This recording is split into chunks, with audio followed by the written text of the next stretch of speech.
Bakit importanteng tumatawa? Number one, scientific muna tayo.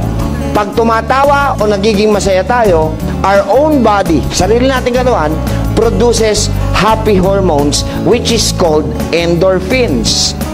And endorphins, for your information, is a natural pain reliever.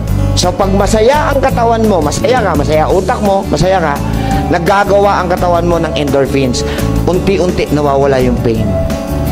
Kaya pag may masakit sa inyo, huwag kayong manonood ng drama. Naapektuhan kayo mentally and emotionally. Hindi nyo napansin nanonood kayo ng drama?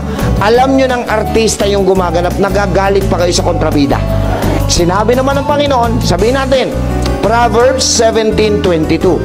Oy, may sinabi ho kayo, narinig ko ang sabi nyo, laughter is the best.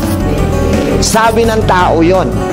Ang sabi ng Diyos, Proverbs 17:22, a merry heart, hindi laughter, a merry heart, ang masayahing puso, tama, ay mabisa pa kaysa gamot. Pero ang malungkuting puso at espiritu ay nakatutuyot hanggang buto. Hindi totoo yung laughter is the best medicine.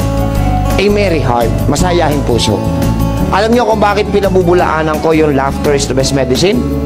Sa mental hospital, araw-araw tumatawa. Wala namang gumaling.